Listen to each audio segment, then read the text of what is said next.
Hello ladies and gentlemen, and welcome back to the UK Fish Guy. So today it's going to be a really short video on how to culture Infusoria.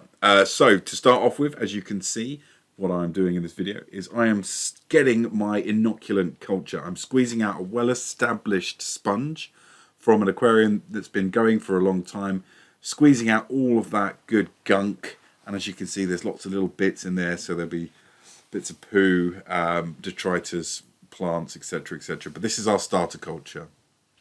Now what we want to do is we want to effectively pick a appropriate vessel to put these in. I've gone a little bit scientific here, and I have a 1 litre and a 5 litre conical flask.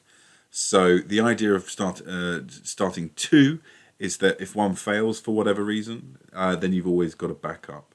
So what we're going to do here is we're going to divvy up our lovely fish gunk between the two, and then we're going to add more fish tank water. As I do a water change, I'll add some more to fill them up to the top. What are we going to feed these guys? Once it's been filled up, believe it or not, instead of boiling broccoli and all of that good stuff that people will tell you to do, rabbit pellets I find have always worked really well. So you don't need to boil them, just add boiling water to them and let the water cool down, and that will give you a fantastic food for your Infusoria. Okay, so I've let this cool down, and I am now, this is very important here, I am now sieving it into a cup. I do not want any of the rabbit pellets to go into the cultures, because they will take forever and a day to decompose, and it will prolong the process. I want a nice Infusoria or Paramecium culture ready to rock and roll for my fish within a week, maximum 2 weeks. If I put the rabbit pellets in there as well, then I would it would take a lot longer, and I do believe this is where a lot of people fail. They just give up because it takes too long, and it stinks, it's horrible, and it's not great.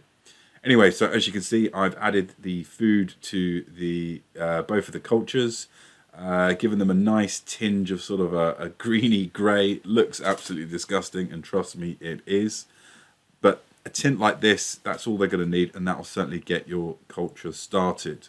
Right, so now we need to find a good old faithful windowsill to put these on.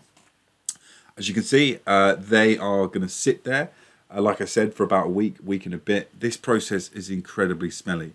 They are going to sit there for ages. They're going to go cloudy, and it's going to stink. Little tip, I've put bags of carbon on the top to make sure it doesn't smell. It works really well, worth a go. Okay, so I've left it for a week, let them clear, and then boom, we can start to see our lovely little microorganisms that we are going to feed to our baby fish. I think I get a little bit closer in here, as you can see it. So yeah, what we call it Infusoria. That's the collective term for minute microorganisms in an aquatic environment. But primarily the species that we're looking at here are Paramecium. So they're around 50 to 300 microns in size. That's why we can see them without a microscope. But yes, these are a brilliant first food for fish. That is it. Thank you for watching. Like, subscribe, all that good stuff. See you later.